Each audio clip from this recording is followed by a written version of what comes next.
If we don't do something about our unsustainable lives right now, we're not going to last too long. How do you tackle sustainability in the sense of showing people that it's a social issue and for them to understand how their actions affect the world around them to bring the real safety that we're looking for? Living sustainably isn't hard. Our culture does not support sustainability. That's hard, but that's a people issue. Do unto others as you would have them do unto you. Leave it better than you found it. Like if I could snap my fingers and make everything sustainable, but we didn't change our culture, we would recreate our current situation pretty quickly. So we have to change culture. You can lead with intrinsic motivation. I don't know a single message that I've ever received on sustainability, on the environment, that was saying you'll like it. Everything says you have to give something up. And maybe, possibly, someone far away at some other time might possibly benefit, but might not. So it's been 10 years of developing leadership techniques to evoke people's emotions and enable them to act on those. And so that they feel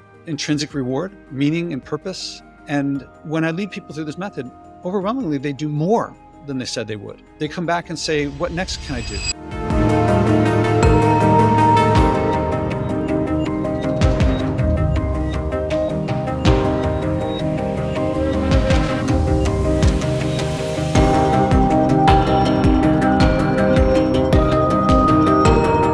Welcome to Compassiviste Dialogues. I'm your host, Ali Horiad. My goal in this program is to educate our audience about various global issues and how we can help. Today, I'm continuing an important conversation, one that I often have with my guest who has been on Compassiviste Dialogues before as well.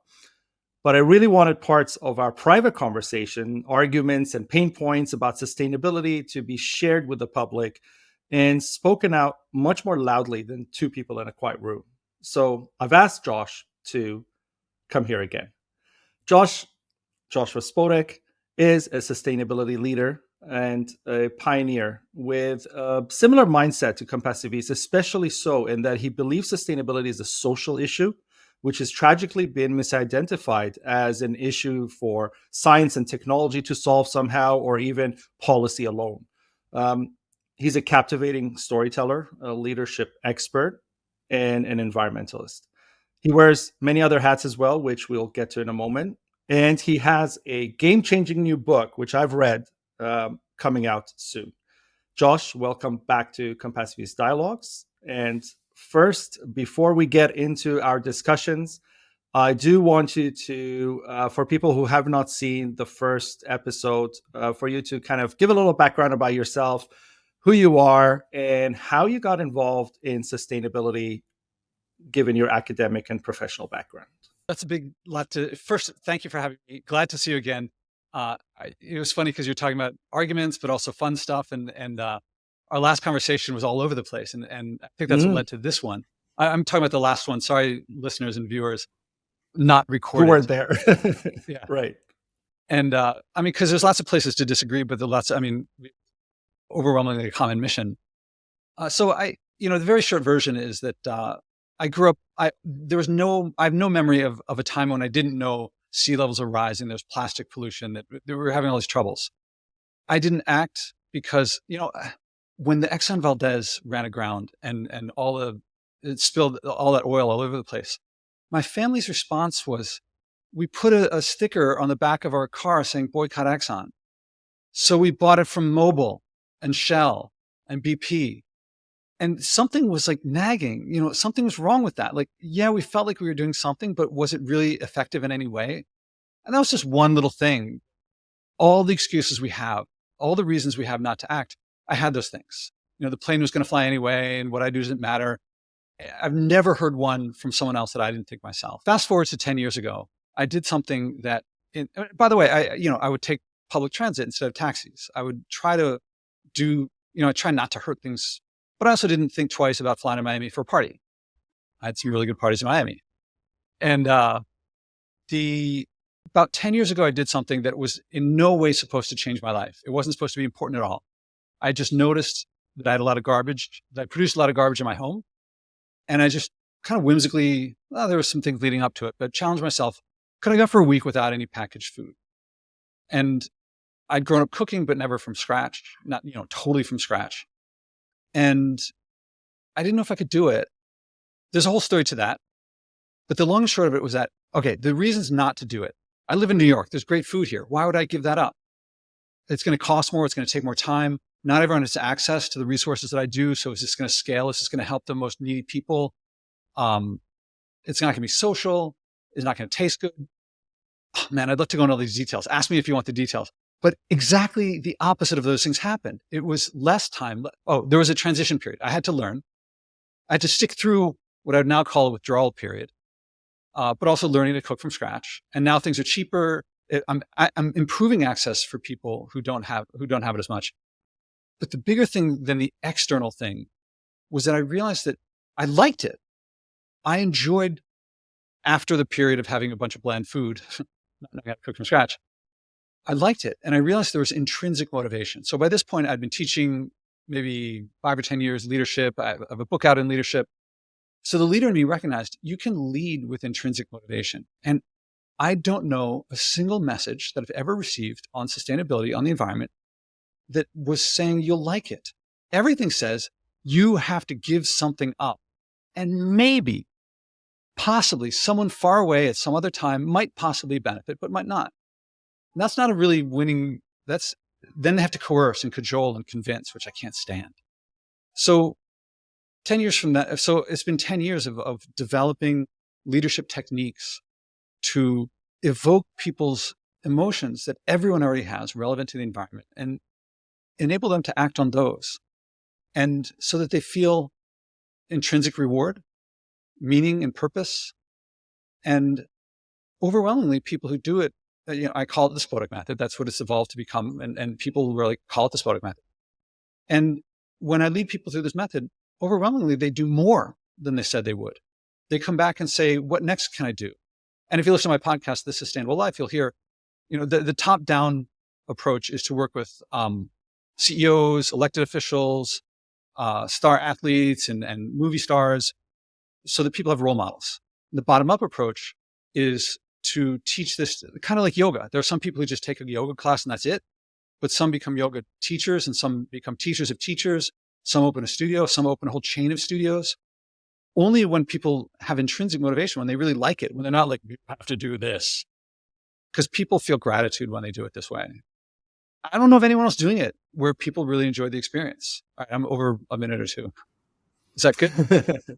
Yeah, that's fine. That's fine. And that kind of takes me into the next question is, tell us why you wrote this new book. And tell us a little about the book.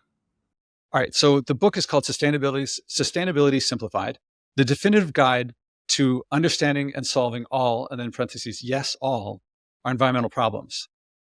Part of it is that journey. So I skipped over a lot of steps. And it's very easy for people to say, oh, you can do it because you have this advantage. Or I can't because I have this disadvantage. And it was really hard. It's pushing us. I mean, living sustainably isn't hard. Living sustainably when, for whatever lip service people give, our culture does not support sustainability. That's hard, but that's a people issue. That's pushing its resistance in people.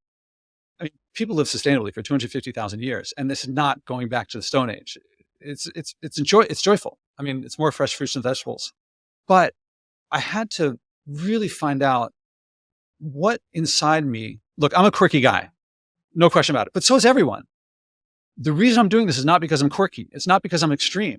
On the contrary, I'm doing this for very universal, do unto others as you would have them do unto you. Leave it better than you found it. Stewardship. And I had to find out what inside me was universal and share that so that people feel I see something in me in what now they see as extreme. What now they see as like giving something up. It's not. And then I had to describe the Spodek Method. I had to talk about other people's experiences with the Spodek Method. And I had to show the future that is wonderful. A world in which you as an individual are living sustainably and governments, corporations, individuals all are living sustainably, joyfully, because it brings them us safety, health, security, so that we can look, right now, I hope this isn't too blunt, but we can't look our kids in the eye or the next generation in the eye and say, I'm making a better future for you. I mean, if we feel like what I do doesn't matter, and we just say, well, what can I do? I'll just go with the flow and enjoy life. I'm all for enjoying life, but if that means we do what culture around us does and everyone around us is living unsustainably, that giving up is really, if we were honest, we'd have to say, because I feel helpless, I'm making the world worse for you.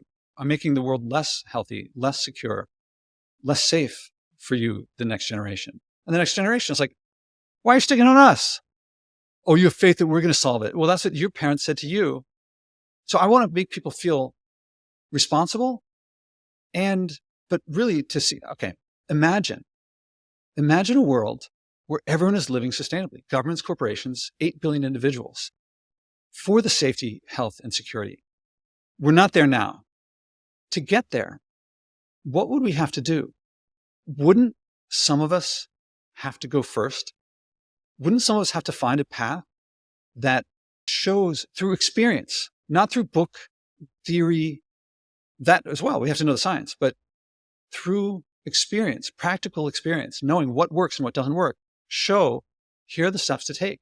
Here are the steps that I've taken. Here are the steps that lots of people have taken that work, that are fun, that people say, I only wish I'd started earlier. That's what I'm doing. And that's what the book is about. I don't know anyone who's working on sustainability who is trying to live sustainably. Would you take a piano lesson from someone who never put their fingers on the keyboard and they just read about theory?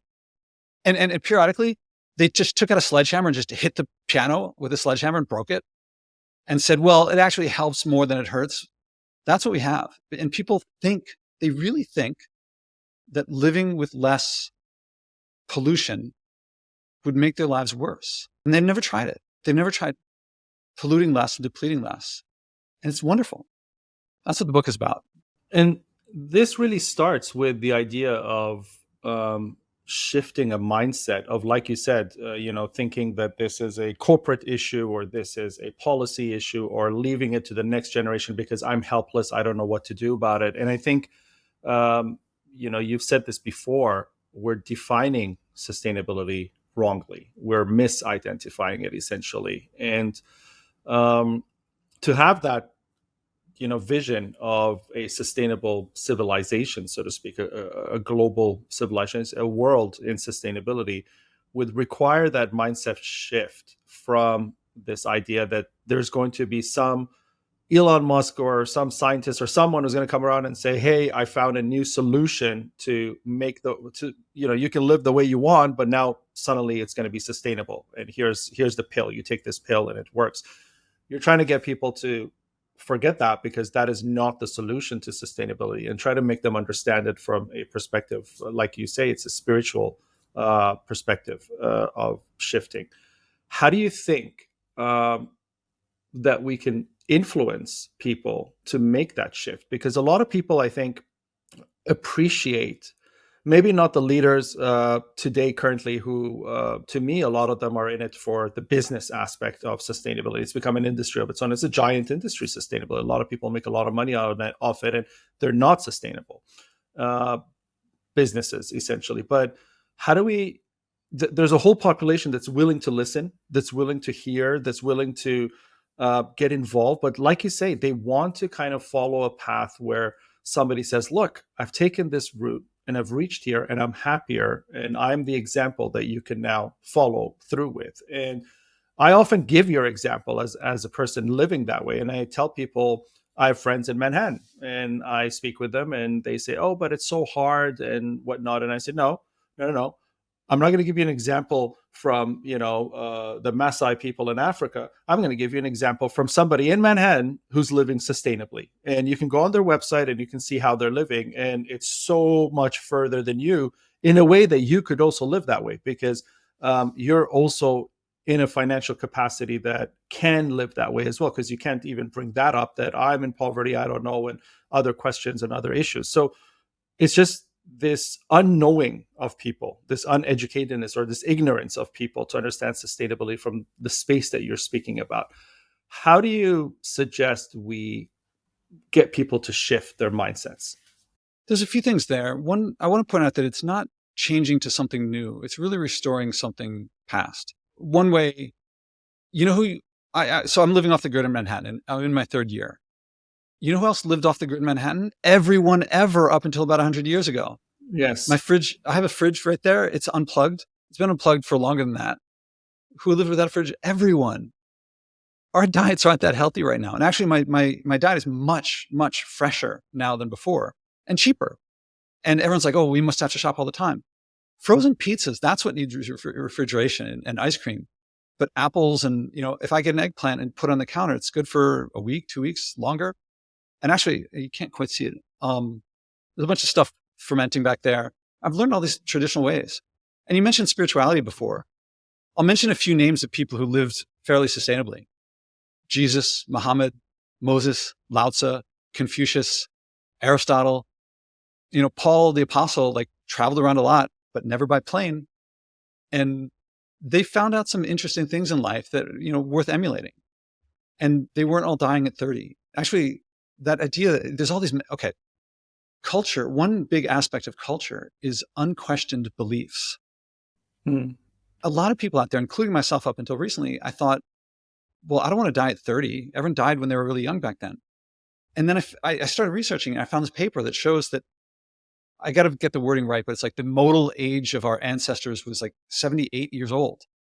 Only very recently have we recaptured what we lost, probably from agriculture and industrial revolution stuff.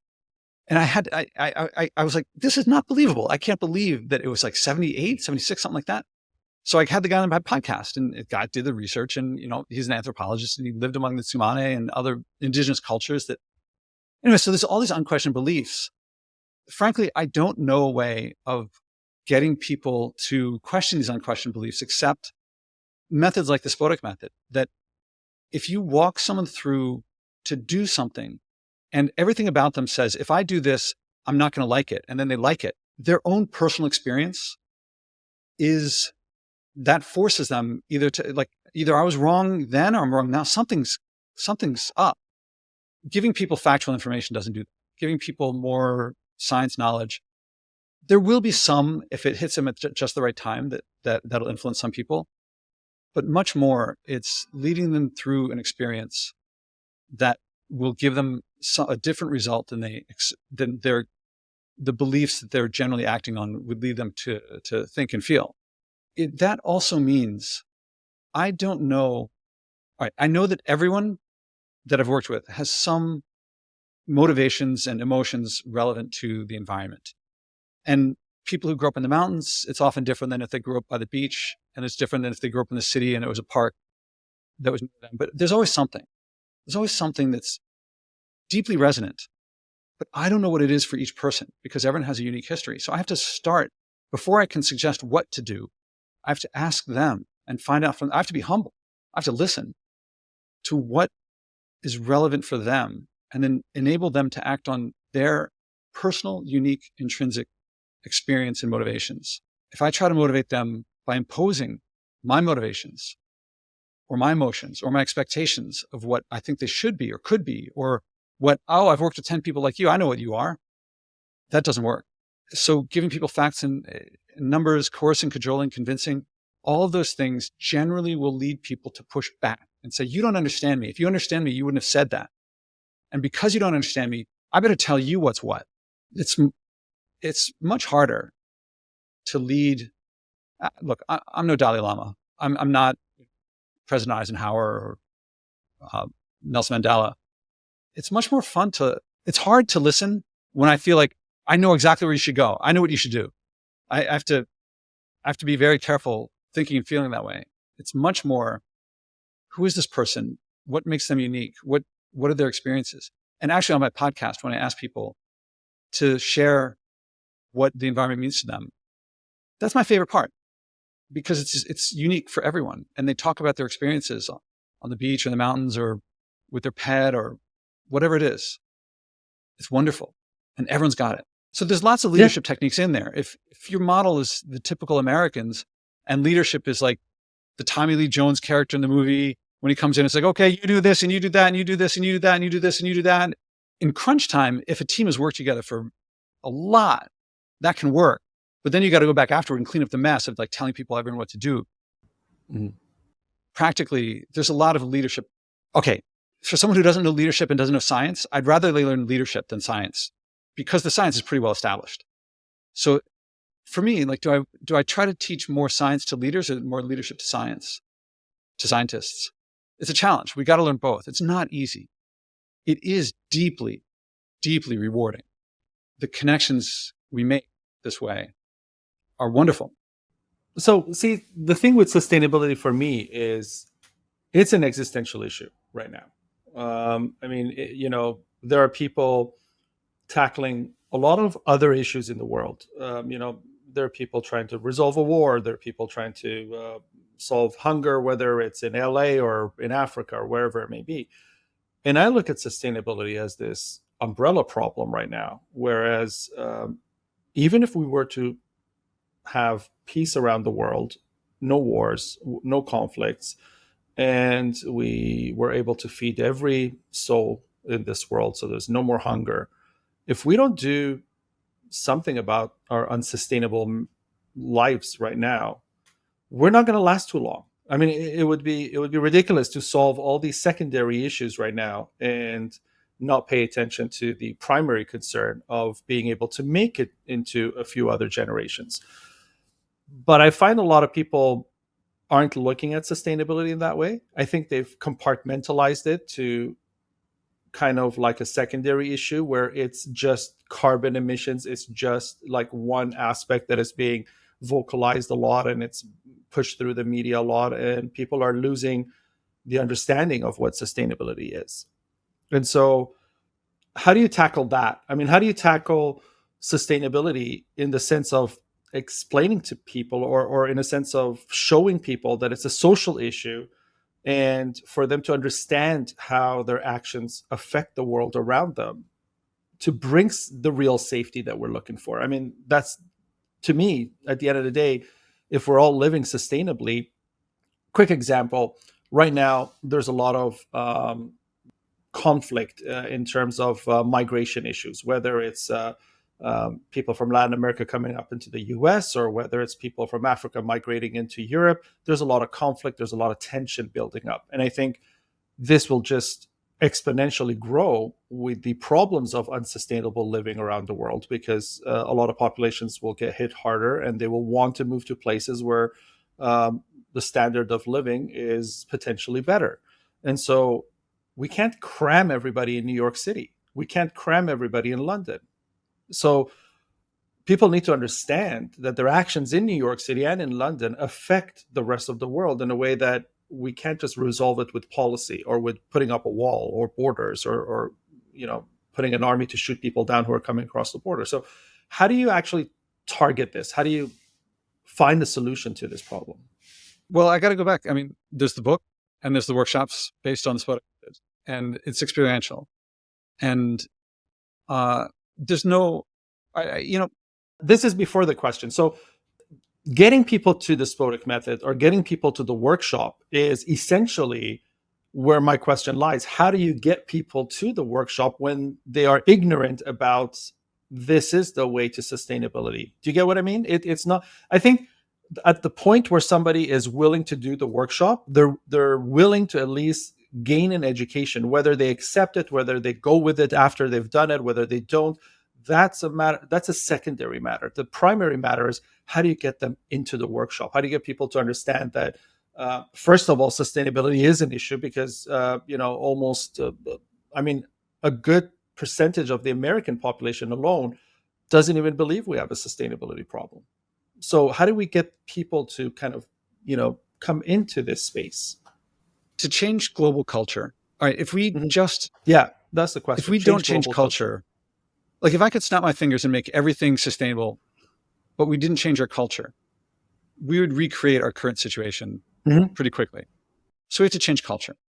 There are a few examples. So while you don't just say, like, you don't just press the magic change culture button and have culture change. There are a few examples of humanity changing culture globally on a timescale of roughly human lifetime. I mean, the big one for me is abolitionism.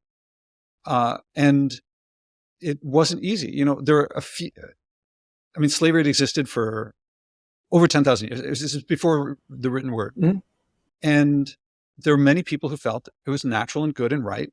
It wasn't until North America that it really got on the scale, the cruelty and the scale of, this whole continent, 2 whole continents, that the people enslaving thought there's like infinite resources out there. And so so what I'm getting at is that like the cruelty and the magnitude of it got huge all of a sudden. And that led to a few people, abolitionists, it created abolitionism. And this is in the, very early on, it was like a few people. By the time it really caught on in, England, I guess with Wilberforce and Thomas Clarkson, 1808, I think, England said, we're not going to practice the slave trade. And then 1830 or so, they're not going to have, they're going to abolish slavery in the empire. Please check I'm getting some of the details off, but it was a very small number of people. And then not long after that, within maybe 2 human lifetimes, every nation in the world passed laws against it. It's still practiced. Everyone will point out from one perspective, there are more slaves now than ever today. From another perspective, as a percentage of the population, it's smaller than ever. It is illegal everywhere. There are loopholes all over the place, notably in the 13th Amendment in the country where I live, the United States. It takes time. People have to work very hard. But the people who are working very hard at the beginning are those of us who we can see a future of people that have more happy without being able to just get coffee or really sugar, not looking away from, not having to have that internal conflict of, yeah, I want the sugar, thinking of someone in England in 1800, but I want to look the other way. I don't want to feel bad about, getting past that denial, that suppression of what we know is there. We know that if we buy plastic, if we get a plastic cup from Starbucks, we know it's going to end up in the ocean. Maybe it'll end up in a landfill first. And we say, but I didn't know that. Maybe this one won't. Maybe this one will be recycled in some way that is some magic. We've got to look at that stuff. We've got to face that. And it's really hard. It's really, really hard. Those of us who have made the transition, who have gone through that mindset shift and are in a process of continual improvement. And I'm not there. I'm not living sustainably. More sustainably than the average American. That's a very low bar. But the joy, the love, all right, one reason people fly is to see cultures far away, to see nature far away. I have more experience of these things. And by going to visit another culture and having to look away that I'm wrecking that culture by my going there, not to mention the air that they breathe, that creates a lot of internal conflict. And that's what leads to this compartmentalization that you're talking about. But if we face it and realize, if I act, my mom's going to get annoyed at me, but she says, Josh, I don't want to have to think of everyone every time I do anything. Sometimes I want to go to fly somewhere for vacation and just relax. When I do take how my actions affect others into account in everything I do, remember how I said earlier, I want to find what's universal in what I do. That's love. I'm acting in love for the people who I could hurt them and just say, well, I didn't know. The plane was going to fly anyway. Oh, by my flying, I'm actually helping more than I'm hurting. As I said before, there's nothing that anyone has ever told me that I haven't heard before, that I haven't felt myself. Mm-hmm. But none of that matches feeling love for, what it feels like to change your own baby's diaper. No one wants to get poop on their hands. And yet, no one, when they hear their baby crying and that the diaper needs changing, no one, even if you haven't slept a good night's sleep for 6 months, for a year, you don't wait more than a second, maybe 5 seconds before you get up and change the baby's diaper, because that baby is helpless. And you could let the baby suffer, but I'd rather act. And you should rather act. That's the concept. Certainly, there may be people out there who say, I got mine, you get yours. And I don't care about anyone else. My definition of leadership is help other people do what they already wanted to do, but haven't figured out how. I want to help other people do what they already wanted to do. So you said should. I don't want to tell other people what they should or shouldn't do. But if, like everyone else that I've worked with, they prefer clean air, clean water, clean land, if they have a deep connection with the environment, even if they've been suppressing it, so they can fly around and buy their SUVs and get takeout and all that plastic. If they want to help clean, I want to help them get there. But I have to ask them, for them to share. And sadly, because of all this coercion and convincing and cajoling, even very ardent environmentalists, they make people feel like, I'm going to trick you. I'm going to tell me so I can get you to blah. And this is not what I'm doing. I'm not walking down a primrose path into a trap. It's really liberation. It takes the time that it takes. But at the same time, I mean, you brought up slavery, and we've spoken about slavery a lot before together. There were people who were not willing to accept the abolition of slavery.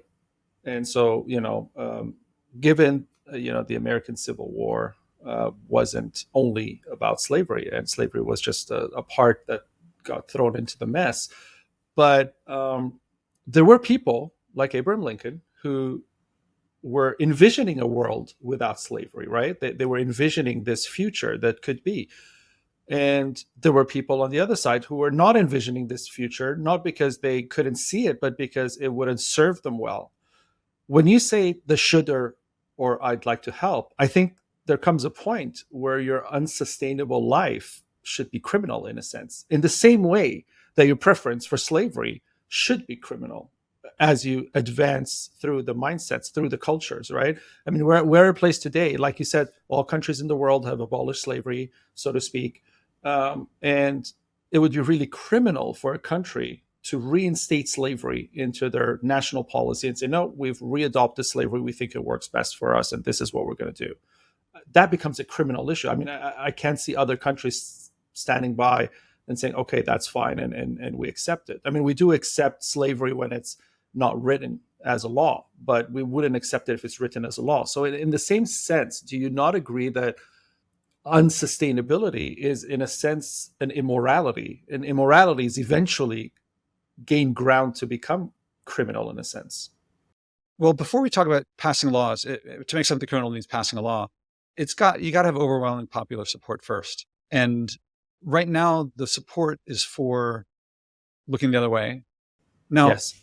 Pollution destroys life, liberty, and property. Pollution destroys life, liberty, and property. If I put poison in your food, I think everywhere in the world that's illegal. Yes.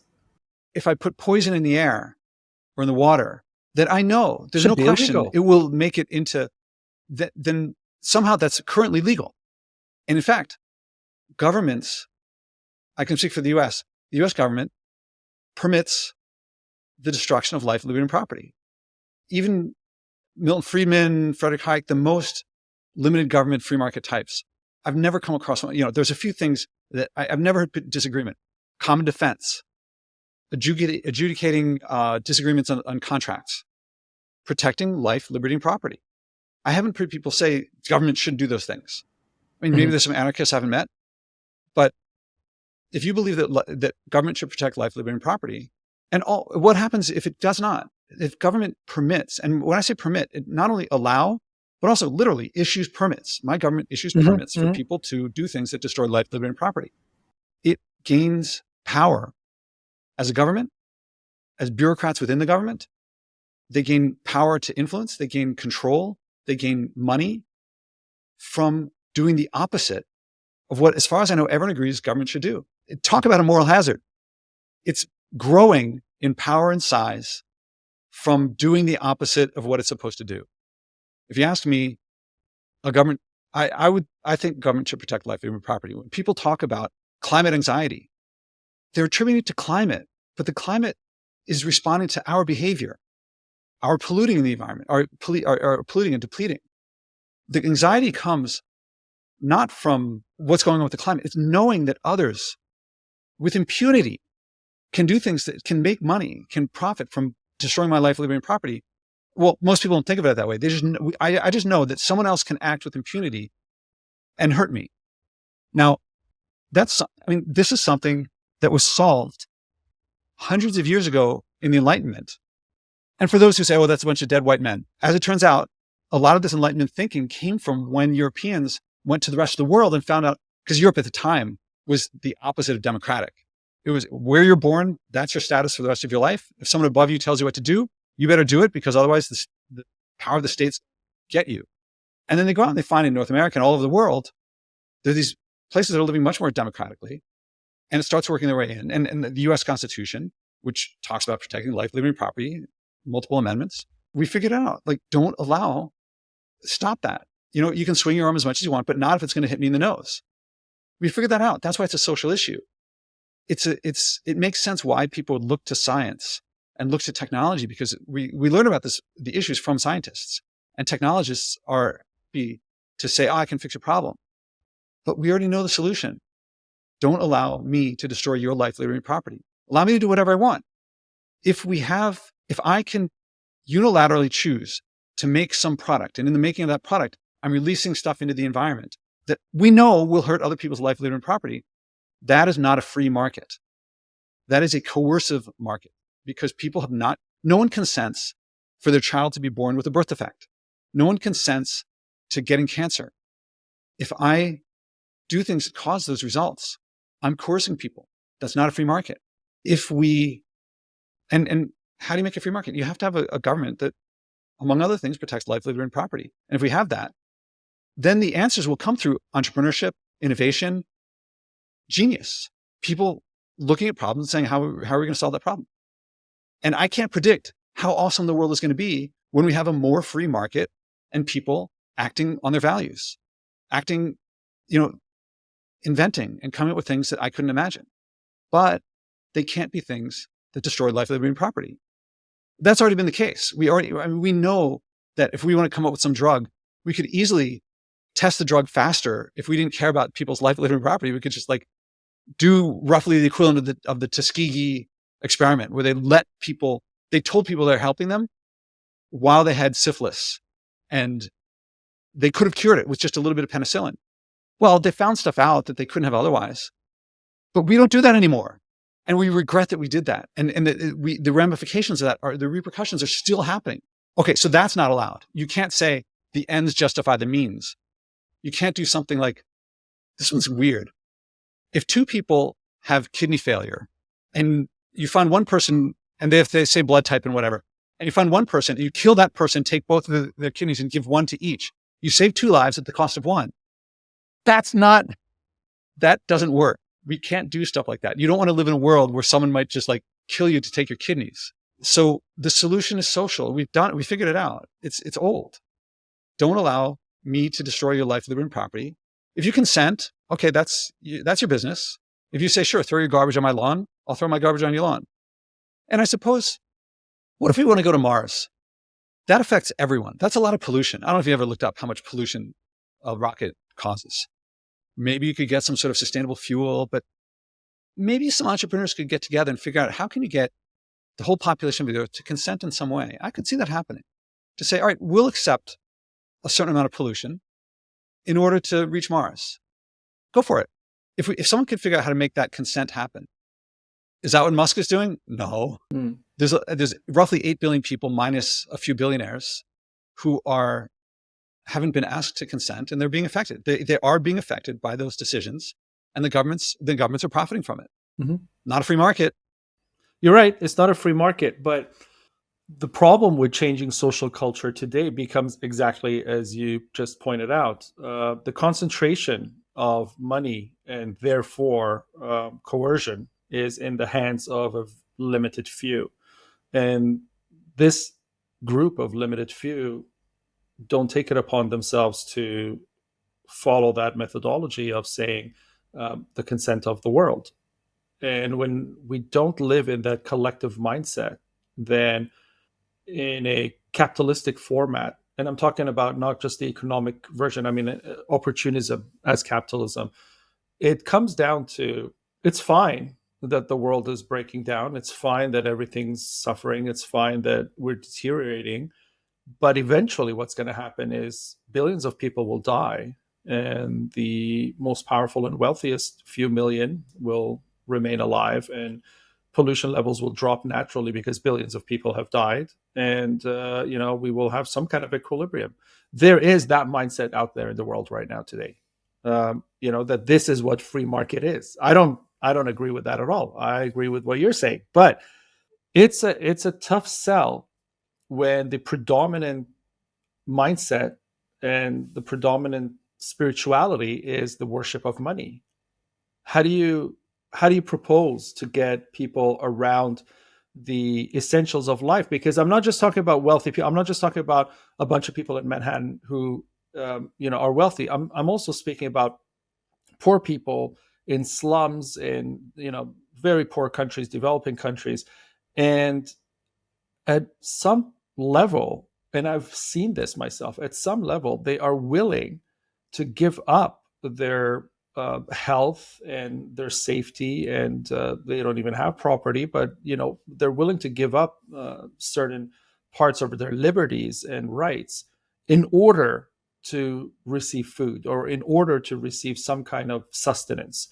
So I think what's ended up happening is a lot of people are essentially selling themselves short because they're not willing to see the long-term effect of how we can all be happier, how we can all be safer, how governments can protect our rights and values. But they're saying how I can survive from today to tomorrow, or how I can be wealthier from today to tomorrow. It's the short-term gain.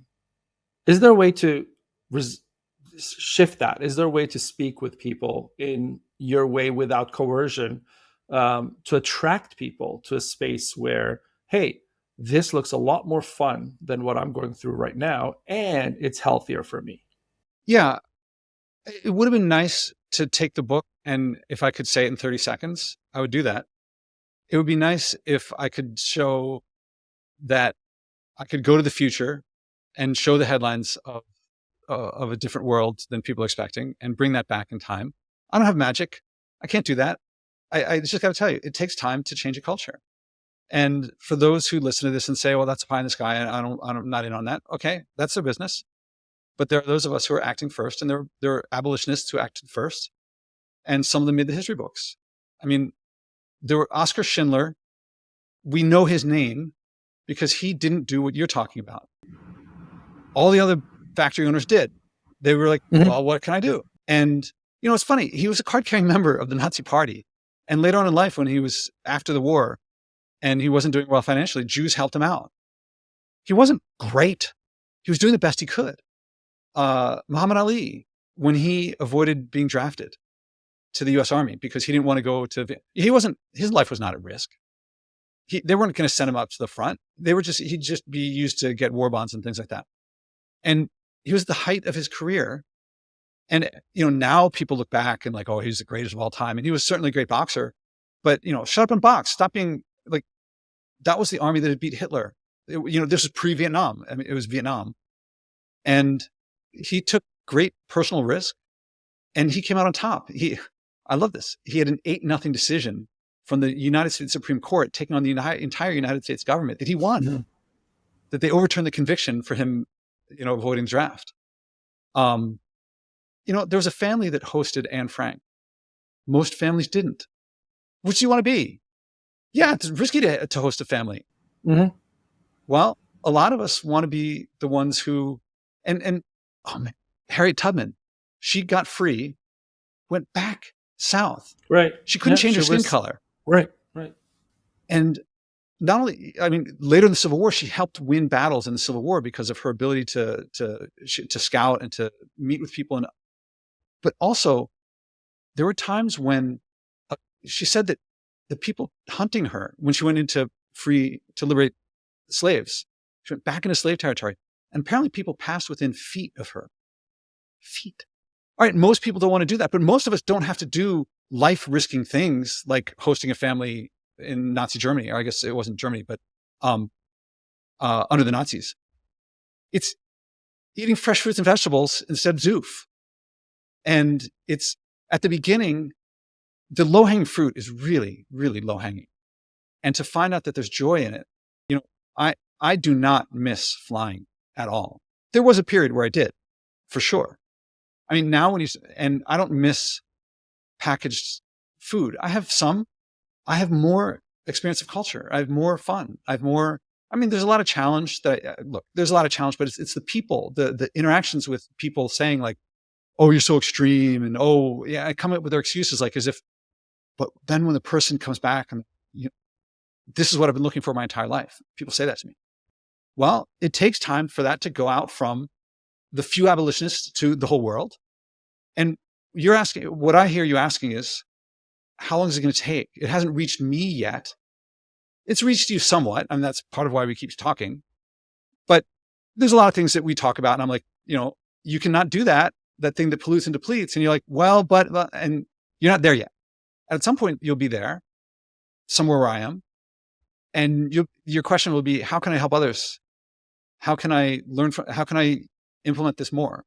It takes time. And there's absolutely no way that I can get across in words what only comes through experience. You might as well ask me, how do we get people to love Beethoven without them hearing it? I don't know. Good example, because I'll rephrase that. I'll say, how do we allow people to hear Beethoven, to like Beethoven, when the governments or those in power, the multinational corporations, are blocking or limiting the devices that play music for the masses to play Beethoven? That is a better way of forming that question, because that's what I'm feeling is happening actually in the world.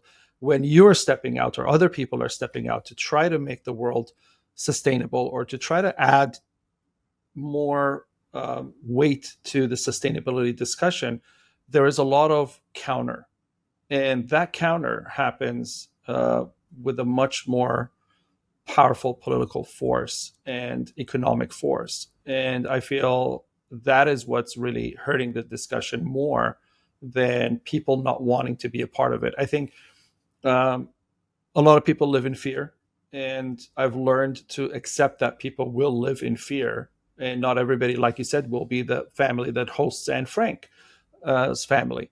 And so, we can't expect everybody to do that or to be that brave. But what we can do is we can look at the situation and say, why are people so fearful? Well, they're fearful because if the Nazis find out that you did that, they will kill you. And so that's the problem. The problem is the Nazis, horrible, right? Well, that's what they would have done. They to would have carry killed. on your analogy of if we can't get music all over the place, then we got to spread music one person to another and then the next to the next and keep it growing. The biggest thing about the Spodek method is that it leads people to want to lead others. I don't know of any other method leads to more growth, not less. Everything else is like, if Meatless Monday is just like, it's implying you don't want to do it. No one says seatbelt Tuesdays. No one says drinkless driving Wednesdays. Because we know it's a sacrifice. It's a sell of a sacrifice. If you're going to drive, it's always better to drive sober. You say always drive sober. And to imply that it's a sacrifice leads people to feel like, oh yeah, it's a sacrifice. I don't want to do it. I'm one of the good guys. Look how much I've already done. But the Spodek method leads to, I feel gratitude to you for bringing it to me. So I expect that someone will feel gratitude if I bring it to them. And if I do a workshop, I can bring it to multiple people. So to talk about it's not just like hit random keys on a piano. It's teach people to really love the music. There's that quote from Antoine de Saint-Exupéry, the Little Prince guy. I think it's misattributed to him, but it's roughly, don't tell people. Do you know the quote? All right, I'm going to get it out, but it's get it out. It's I know it because one of the endorsements for my book is Stephen M.R. Covey quotes that quote because he says, this is what you're doing. And okay. Don't tell if people. If you want to build a ship, don't drum up the men to gather wood, divide the work, and give orders. Instead, teach them to yearn for the vast and endless sea. Mm-hmm. And then they will want to build the ship. Yeah. And then he puts it into plain language. He says, sustainability simplified invites that yearning. It's an appeal that feels aligned to our highest instincts. It's an inspiring pull approach rather than a push strategy. This is the kind of leadership that makes a difference, to inspire people, not just motivate them. Mm-hmm. So I'm getting that yearning, and I want to give people that yearning and give them the ability to give others that yearning, knowing that the more that they spread it, the more gratitude they're going to get back. And in the long run or in the grander vision of this, if enough people are enjoying it and finding a happier life and a better place with more love in their lives, then this will eventually turn into an issue of government proportions, because then people will want to, say, vote for having this as part of their lives or having this kind of advancement. And so you can start shifting policy and trade negotiations because the culture has shifted and the demands have shifted. And so the markets shift as well. Yeah, I don't think it goes the other way. I don't think you can first do I don't know how you're going to pass that legislation, first of all. But if you magically could, but people didn't like it, then you have a situation like prohibition, Mhm. and that didn't Right. work very well. Exactly. Which is why you'd want to do the culture shift first and then let it affect the changes of the mandates and the laws, which is what Yeah, the I mean, Spodek method is about, essentially. yeah, and I just can't communicate it in words. I mean, Mm. bum bum bum bum is really cool. That it doesn't get it No, across. that's basically when, to everybody who's listening, go to Josh's website, and basically join the Spodek method. Sign up, join, and take it, and see how it works for you, and see how much uh, advancement in your sustainability it allows for, and how it changes your life. And that way you could expand and grow it. I mean, that's one way. I actually told a group of people the other day. This was a couple, no, about a month ago. About a month ago, a group of people were coming together to, create this big protest against climate change. And I said, okay, you're going to have this 1 day protest. Everybody's going to take time off work, whatever. You're going to go downtown, and you're going to you're going to stop traffic. Great. What's it going to do in the long run after you come back? After you leave there and you all go to a bar or somewhere, have some beers, and then go home? What happens? What have you achieved? I said, the same amount of time you're putting into doing that, which has no leadership attached to it, it's just an event that kind of lets off steam. You're better off doing something that you can gain something from. You can either gain some education from, or gain some perspective to change. And actually, one of the things I said is, I have a friend, his name's Josh. He has this thing called the Spodek Method. And as a group, you guys can kind of benefit from this, because you will kind of convert more people into your thought process of, we need to live more sustainably, than you would by standing out there and protesting and stopping traffic for people going to work in the morning and frustrating the world. And so, you know I spoke with them about this, and actually a lot of people at that meeting started thinking, hey, that is right. What we've been doing for months now, because there's this coalition, and they've been doing this for months, and nothing's happened. We just go out there, we disturb the peace in the morning, and then we go about our day. And we come back every month, and we choose a new location, and we disturb the peace in that new location, and nothing really happens. So when they came to me to kind of say, we want Compassiviste to be a part of this, I said, no, Compassiviste is a part of things that can show me progress. Our community is going to be a part of things that we can see a future with. And then I gave your example and the Spodek method, and I said, this is something that you should be looking at. And I gave them a few other examples. But that's the thing. We need to kind of get more people together, more collectives together, to be able to create this, explosive mindset shift for people to understand that we need to act in love, and we need to act responsibly, and we need to understand the limits and the virtues of our liberties. And I'm wondering if we are in a place that we can do that successfully, against the grain of, like you said, all of the governments and corporations that are permitting the opposite. What are you going to do instead? Give up? No, I'm not going to give Is up. that? I'm not giving up right now. Well, I don't Right? mean that was a rhetorical question. Yeah, yeah. No, I know what you're saying, but I'm saying, obviously we don't want to give up, but at the same time, I think people are willing to follow where there is some traction building up. And so the question becomes, what would you say to the environmentalist groups, to the people who want to impact sustainability in a positive manner? What would you say to everybody listening in a sense of how they can communicate with Joshua Spodek's space so that collectively there can be a lot more impact into this moving forward? Because I really do appreciate everything you're saying, and I do, believe in the same. Well, I didn't come up with the Spodek method, but I did come up with the idea that we need a mindset shift. We need a culture change, and we need to create collectives that will be able to kind of nurture that in their communities. And that's what Compassiviste really stands for. And you have an actual program that fits into that. Like if I have 50 Compassiviste collectives around the world, in Brazil and England and US, on both coasts and other places, then I take the Spodek method and I kind of implement it in those. And together, you have the people, now you have the methodology, it grows, right? It becomes a more possible thing to have growth with. Now, how do you, I'm speaking with you. I know what you're doing. I like what you're doing. I'm trying to bring that into the collectives at Compassiviste. So how do we tell people around the world, the audience that's listening, everybody, that this is something they should invest time in?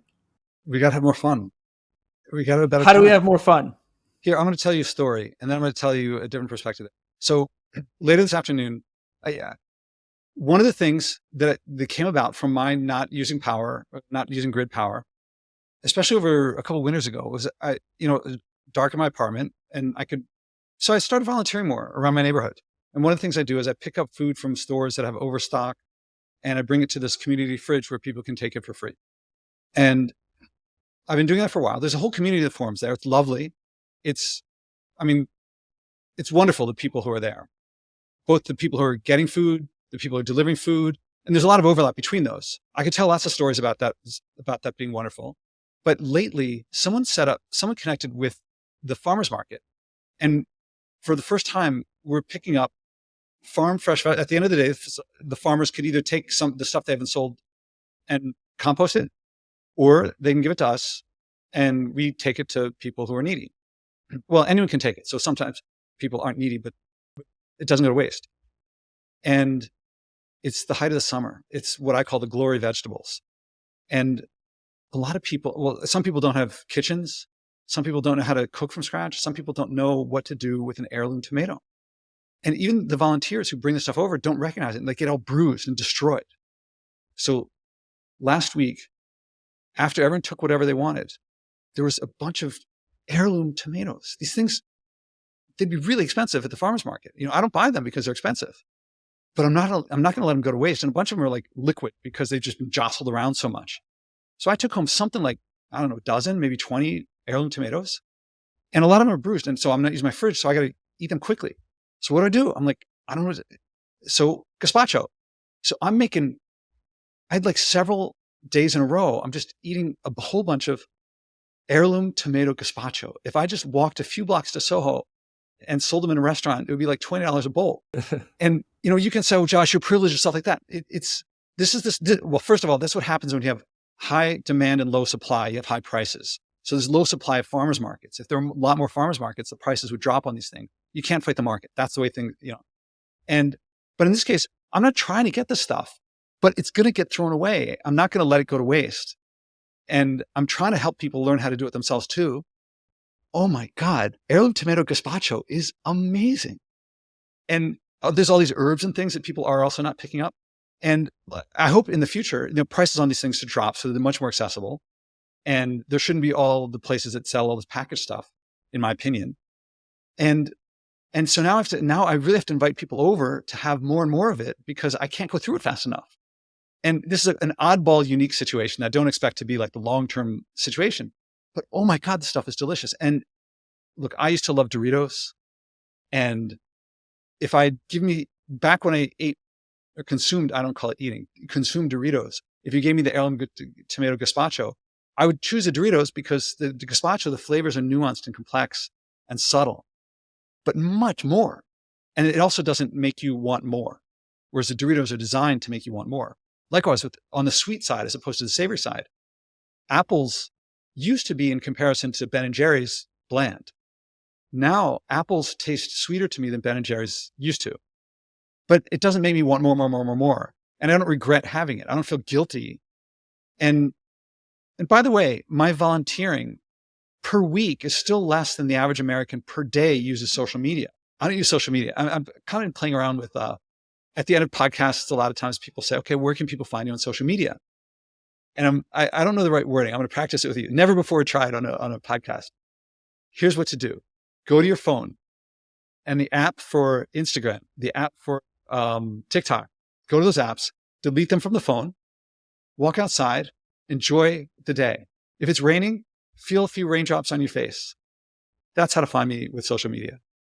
That's a good answer. Now, the first time you do it, you're going to be like, missing out. It takes something like a month. It depends on who you are and how many times you've kicked habits or addictions before. If you've kicked them before, it can be very quick. If it's your first time, the withdrawal can be pretty brutal. But for me, one of the big ones was going without adding salt for a month. I'd done it when I was a kid. When I was a little kid, stop me if I've told you this before, but we used to get unsalted butter, and my parents said, all right, it's time. We're going to switch to, we got lightly salted, and we switched to unsalted. All the kids were like, it's bland. It tastes terrible. And after a while, somehow we got some lightly salted butter. It was horrible. It wasn't lightly salted. It was heavily salted, but the taste buds adjusted. So fast forward to many years later, to like a few years ago, I was at some family event. My stepsister saw me putting some salt on some stuff, and she said, that's a lot of salt. And I said, no, it's not. I was like, maybe it is. So I went for a month with no adding salt to anything whatsoever. And the food was bland. I didn't notice the shift. After a month, I put the regular amount of salt on.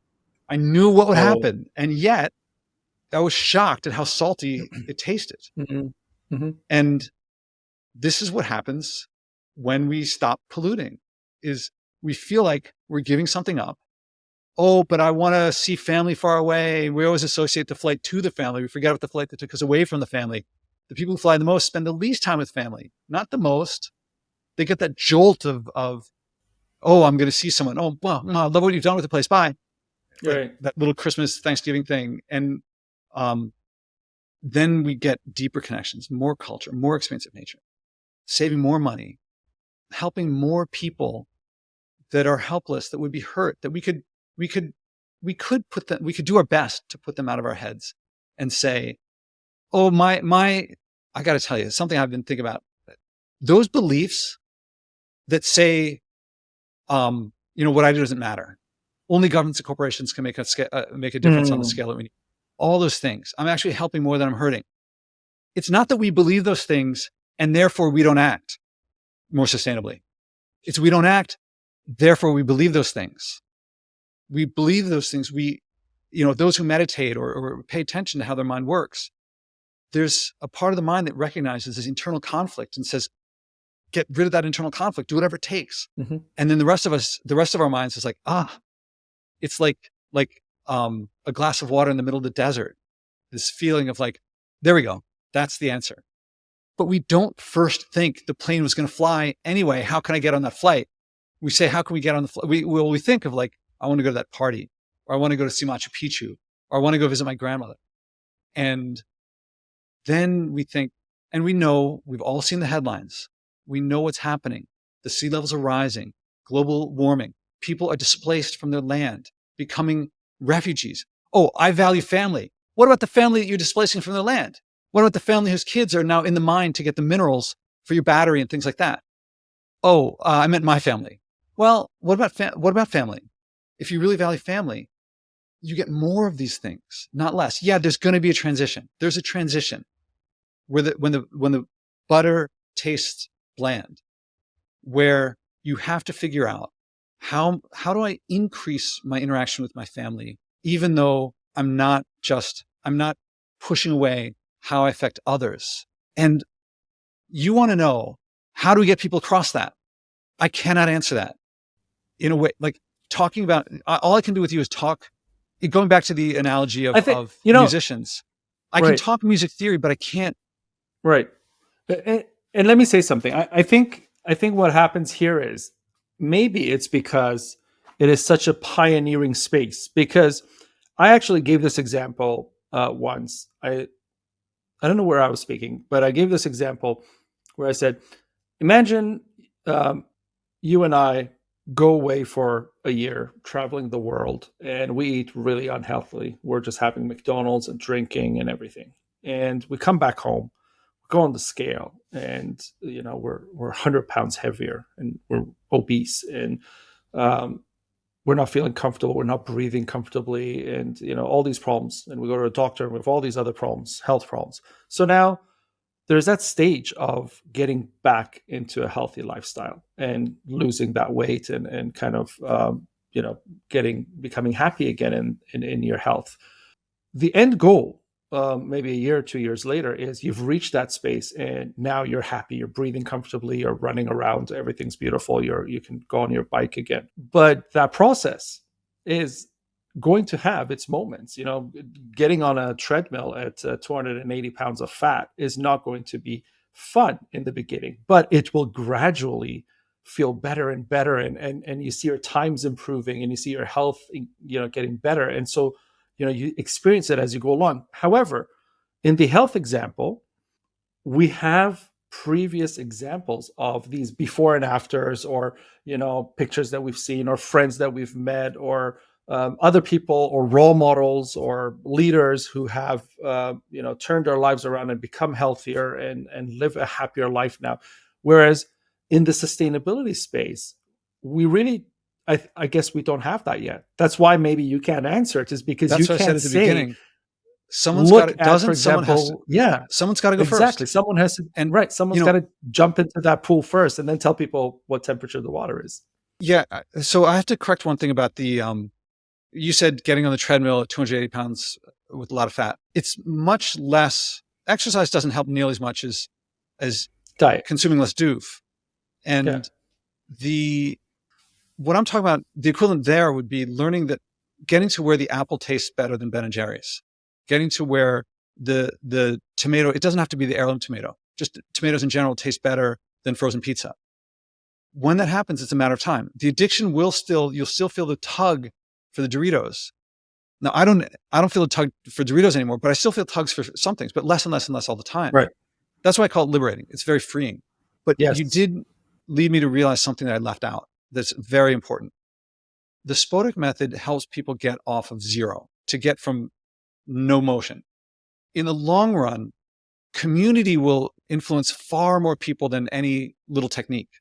We do. If lots of people around you are doing things, that makes it much, much easier. Now, in my experience, if you do the Spodek method with 5, 10 people, that's enough so that you feel like I've got enough people on the journey with me that we feel like we're going downstream. The big picture is that when I said top down, bottom up approach, these are for creating community so that people feel like it's normal, it's natural. This is what people around me are doing. That's going to influence far more people. So that's why I said, if you're not on board, okay, that's your business. There's other people who do want to be on board. That's the people who want to get this movement going. And they don't, not everyone has to be a Mandela, a Dr. King. There's going to be a lot of people who want to go first someday. All right. So I hope I'm not giving anything up here. The science curator, Ted, and I, we talk a lot, and I haven't yet been invited to the main stage. There's a decent chance of me being on the main stage. So how do I get out to Vancouver from New York? It's a long bike ride. That's a whole other issue. Maybe when I'm on stage, I might say, someone can be the Schindler of, he was a businessman. So someone can be the Schindler of sustainability. Nixon opened China. He was, virulently anti-communist, but he went to China and he enabled everyone who's less anti-communist than him could now interact with China. And there can be all you business people out there, all you entrepreneurs. I don't know who's the audience, all you cultural people in the audience at TED. You can be first. You can do far more than I can. You can not just sell your private jet, you can scrap it. And a lot of you are thinking, I want that thing. And someone else has a better jet. Someone else has more mansions than I do. I don't want to give up my yacht when I wait until I get the better one and I'm at the top, then I want to give it up. There's always going to be someone with more. But if you, in the audience, right here, right now, put up your hand and say, I'm going to be the first, they are the ones that you're trying to catch up to. They're going to have to catch up with you. There's value in being first. There's value in being ahead of time. It's not just sacrifice. There are some people out there. There are many, people point out there are a lot of psychopaths at the head of corporations. We have a system that rewards psychopathy, being, not caring. Yeah. Psychopathy. Yeah. There are also many who want to leave a legacy, who want to then have to go down in history. And the skills that got them there are the skills that can put them in the forefront here. I'm perfectly happy if someone passes me by like I'm standing still and they do what I'm doing better and they go in the history books. That's there. Go for it. Take it from me. So I think that flip, that cultural flip, not far away. And it doesn't take much. I mean, right now, Taylor Swift, probably in an airplane right now. That's our role models. And people really like her. And she can talk sustainability. And DiCaprio talks sustainability, and then flies around and doesn't live it. Someone's going to be that. I can't say it's not authentic, not genuine. I haven't met the guy. But I've heard a lot of people point at Al Gore and say, if he really believed what he's saying, he wouldn't be polluting the amount that he does. He's fueling the opposition. Someone's going to be really genuine and authentic who's way more famous than I am now. If I have to get famous first, if I have to be Mandela, okay, I'll do it. I hope I don't have to spend 27 years in prison. There might be that for some of the people in the forefront. But once it flips, there's going to be people, doing the equivalent of walking arm in arm. When Gandhi went to the sea to do what was illegal, to take salt from the ocean and sell it and get arrested. But how many people were behind him in that? I think it was like 600 miles. We walked pretty far from, I think, Ahmedabad to India, to the ocean. To the ocean. And I don't think it was a party, but I think people were, I would bet till the day they died, people who were there loved that they were there. And I'm not there yet. And the people who've done the Spodek Method aren't there yet. But I'm now getting, like, someone said to me when I did the Spodek Method with her, this is what I've been looking for my entire life. She's now telling me how people are telling her, someone I've never met is telling her, this is what I've been looking for my entire life. And I think it's going to happen soon that guy happens to be, like, she's been doing it with a lot of people, but there's one guy that she's been working with who's like really, apparently a real community center. People like being around him. And so it's inevitable that he's going to come back and have people saying that to him. All right, that's 3 or 4 degrees of separation. Right. One person. And I haven't even started raising funds yet to really build out the team. Yes. So is it inevitable? Nah. I mean, there could be, the collapse could happen faster than we thought. I'm not trying to, and by the way, it's not zero collapse. It's not like either we save everything or we all die. What I'm doing is moving. And by the way, I don't believe that I'm going to create peace on earth. People will always disagree on, when does a fetus become something that's protected by law?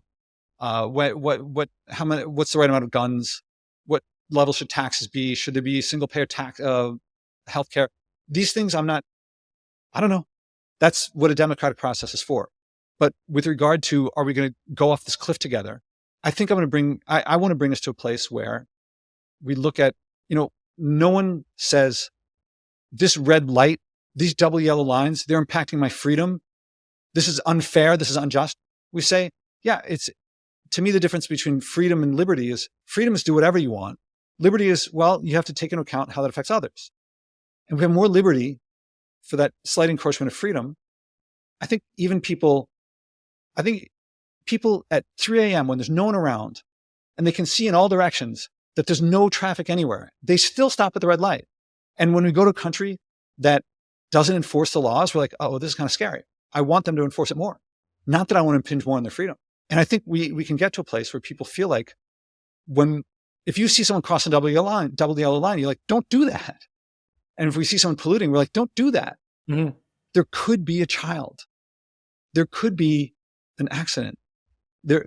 And we all benefit collectively more for this not pure freedom to do anything, anytime, whatever, for the liberty of, we can't destroy other people's life, liberty, and property with impunity. And we certainly don't want to benefit from it. So this is the social aspect that I see of like a really joyful outcome along the way. I mean, look, 9 million people, according to Lancet, died last year from breathing polluted air. I'm not talking about people in factories. I'm talking about overall. And this is a peer reviewed, and that number is increasing.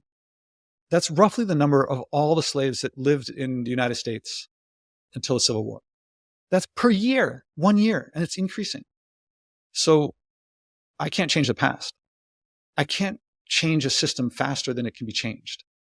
But I can effing love the process of putting all I've got into the most meaningful thing I can imagine for today's world. I lived in a world that wasn't polluted. I'd rather lived in a culture that valued sustainability as much as it gave it lip service. But I don't live in that world. I live in this world. And the best I can do, I don't judge myself or anyone by things outside of our control, such as the past. I can't change the past. I can't make the world change faster than what I can do the fastest that I can. But the things under my control, I can, and this feels to me like Stoic or Buddhist, things outside my control are outside of my control, but I can control how I respond to these things. Or maybe it's more like Viktor Frankl, who in Auschwitz spoke of bliss and love, spoke of it, and then later wrote of it. And I can share how we can create bliss and love in a situation that for most of us is not remotely like Auschwitz. I suppose for some it is already. And we can decrease that and increase, well, we can feel bliss and love, even for the early adopters who feel like there's a lot of work. Yeah, it's a lot of work. Like parents getting poop on our hands. And then later, the child gets the diploma, takes its first steps, gets married. We're like, oh, that's a great joy. It doesn't show up on the balance books. If you do the numbers, if you simply look at the numbers, having a baby doesn't work. No, not at all. And I feel like I live in a world in which people are like, they're looking at, the numbers don't work out, Josh. The numbers don't work out. Right. How are you going to make this? The numbers don't work out. So what you're going to do isn't going to work. I'm like, have you looked in a baby's eyes? Yep. Believe me, I've been through exactly what you're saying. The numbers don't work, and you tell them, the ROI here is not in the numbers, and they need to kind of understand that, and that's really where we're getting at. And now, I'm not going to ask you, like a lot of other shows, where people can reach you, because obviously you answered that. But I am going to tell people, to just Joshua Spodek on Google. Try to find him however you find him, and try to get in touch and try to take the Spodek Method. If you cannot get in touch with him, or if you can't find the Spodek Method, get in touch with us. We'll forward you to Josh. I'm going to go out on a limb here. Okay. From the publisher, I've just recently gotten, I think they're called the Galleys. They're so it's in the last stages of proofreading. Mm-hmm. If someone contacts me, and the book will be available on my site, probably Amazon too. I don't like Amazon. I don't like Google. But if someone contacts me, so you go to joshuaspodek.com, in the upper right corner, it says Contact Connect. If you contact me and you want to be an early adopter, you want to read the book before it's out for everyone, we'll work out some deal and I'll get it to you. And I got a copy. You read like the printout from my the word processor, but now it's all pretty. Okay. So, if they're listening to this later and it's already out, go get the book. I recommend, number one step, read the book. Number two, get the workbook. The workbook is a free download, but I recommend reading the book first. And it gives you the workbook. I don't think you've read the workbook. No, I've read the book. It gives you, it's like the equivalent of scales to learn piano. It's what to do to learn how to practice the Spodek Method, to bring to others, to evoke in them these intrinsic motivations, to enable them to act on them in a way that they're going to feel gratitude to you. They're going to be, oh, I didn't realize. Can you show me how I can bring this to others? It takes practice. The first times you play the piano, doesn't sound very good. And, and even when you get good at it playing with your teacher, then you go up and do a recital and you blunder on stage in front of other people. Yep, that's going to happen. Yes, it's going to happen. But you get past it, and eventually eventually, I don't play piano. So I always use that example because I'm not a piano player. For me, it's Right. happened with sports and with leadership and teaching, where I had to get past these things of like teaching, blundering in front of 40 students. But now I get really good reviews and I feel more and more free, joyful, self-expression. And we all have the self-expression we all like the joy of, here's a big one. When you bite into a ripe fruit that you just picked, it's virtually impossible, for me at least, to find someone nearby and say how delicious it tastes. Actually, a couple of weeks ago, I was in Washington Square Park and I looked up and there was a rainbow. It was a bright sunny day and it was a 360-degree rainbow. People can look in my blog and search for a rainbow and you'll see the picture of it. And everyone's like on their phones. And I couldn't help. I had to turn to random people I didn't know and say, hey, Look sorry at to the interrupt, rainbow. but look at the rainbow. And they're like, and then they look up and they're like, oh my God. And then like turning to people around them. Right. That beauty of nature that's what this is. It's even more simple and natural than the Beethoven stuff, because Beethoven worked a long time to compose that stuff. Whereas we already have a billion years of evolution that got apples to taste so amazing. And apples to me are like, they're the boring fruit they're like the regular one. I get a lot of mangoes that I don't buy because they don't grow locally, but because of all this delivering stuff, I get a whole bunch of ones that are like lightly bruised and then they're going to be thrown out. I'm like, I can cut that bruise out. And actually, a lot of times the bruise actually gets sweeter. It gets sweeter before it gets brown. Right. So am I conveying the joy? It's Yes. You're making me want to have apples right now. So yes, you are. Fantastic stuff. How do so my question to you is, how do we get this out faster? I'm going as fast as I can. And how can we, I think that's why you invited me here, why you've invited me multiple times, and why even when we argue over whatever it was last time, actually we spent a long time feeling each other out at the beginning. I remember those calls, was it last summer, 2 summers ago? Yeah. We really were like, is this guy for real? Both of us. Yeah. This friendship comes from this genuine, authentic. It's when you the way you value things. I sometimes tell people, I don't make friends really easily because I normally kind of get the hypocrisy from people really quickly on, and I just leave it at that because it doesn't turn me on anymore. Okay, so that's why I dig at the beginning. That's why when I speak with people at first, it's always like, oh, okay, so explain this, or what about that? And they get into a position where they feel like maybe I'm attacking them, or maybe I'm pointing out something that I shouldn't be because it's vulgar now to be pointing that out. It's classier to just like pretend and go along with the whole story. But I don't do that, and I guess I don't make a lot of friends because I don't do that. But at the end of the day, I think when you do find people that you're willing to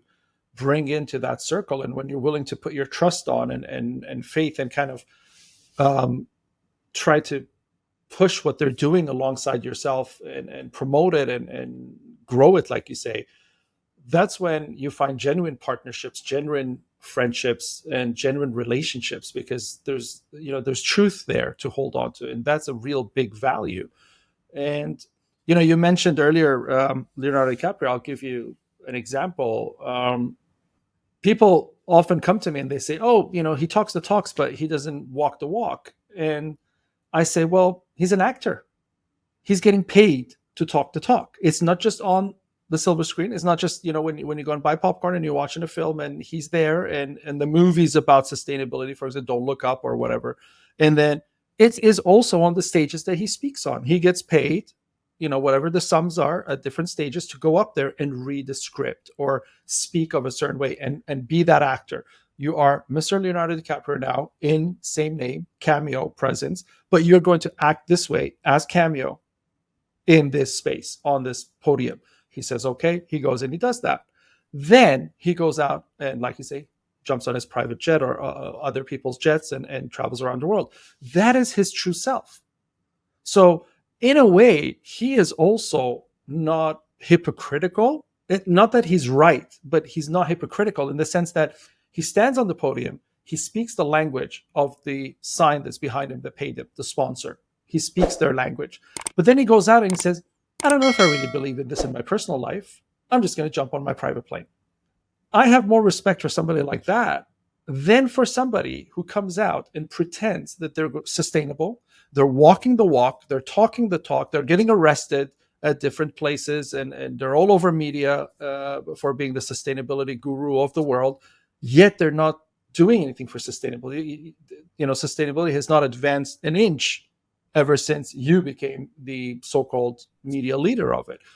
So in a way, I'm less fearful of people because I think Leonardo DiCaprio can be easily converted to live more sustainably because he just doesn't maybe know better, or he just needs the Spodek method in his life to kind of advance to that.